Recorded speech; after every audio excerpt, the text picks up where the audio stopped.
Tonight, you're going to check your bank account, maybe your credit card app too. And somewhere in the back of your mind, a small knot of anxiety is going to tighten. But for over 90% of human history, that number didn't exist. There was no balance to check, no debt to track, no app quietly judging you at 11 p.m. For roughly 300,000 years, humans didn't work for money. They didn't owe anyone anything, and the ones who did, the rats who hunted, gathered, and lived in colonies, worked about 15 hours a week. So what happened? How did the most resourceful creature on Earth end up checking a number on a screen every single day, terrified of what it says? The answer isn't really about money, it's about debt. And debt is older, stranger, and far more deliberate than you think. Let's start with the colony before the cage. In 1966, anthropologist Marshall Sahlins studied hunter-gatherer societies still living outside industrial systems, groups like the Jew/Hwansi of the Kalahari. He found something that shattered the assumption that early humans were desperately scraping by. They worked, on average, 15 to 20 hours a week. The rest of the time was spent resting, socializing, telling stories, doing basically nothing.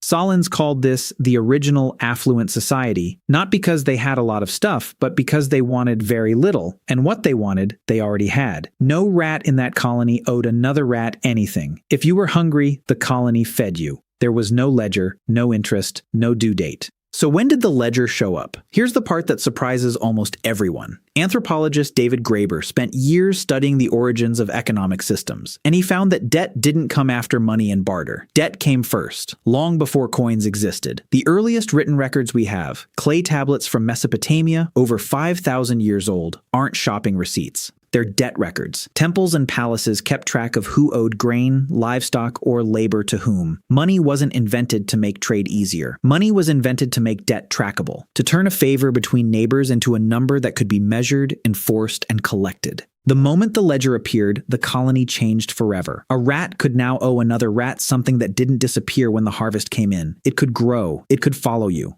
And once debt could grow, someone had to make sure it did. This is where the clock comes in. Before the Industrial Revolution, most people didn't work by the hour. Farmers worked by the season, the sunrise, the task. Historian E.P. Thompson documented how, starting in the 1700s, factory owners in England had to fight, literally fight, against centuries of human habit to install something new: time discipline.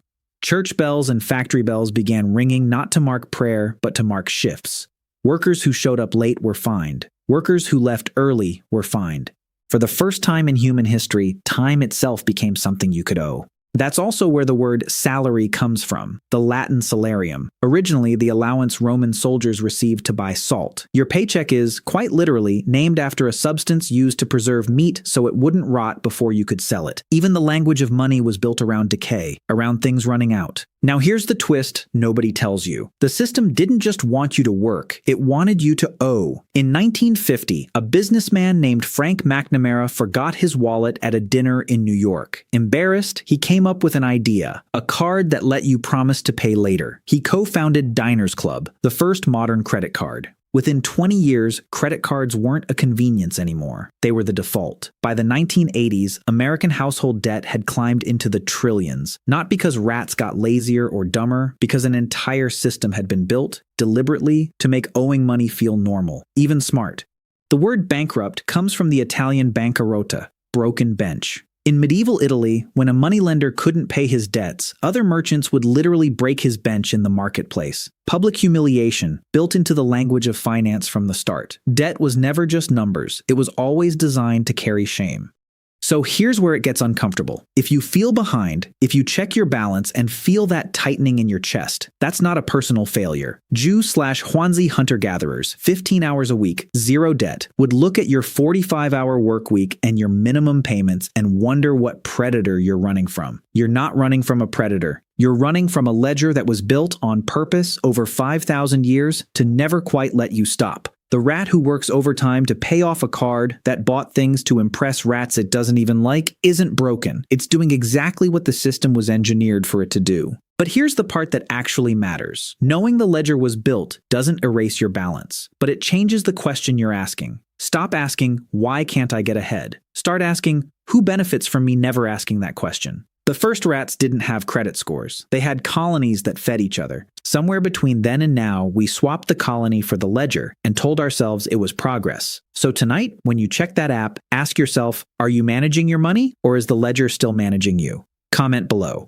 Are you Team Colony or Team Ledger? Subscribe, join the colony of smart rats, and let's start reading the fine print together.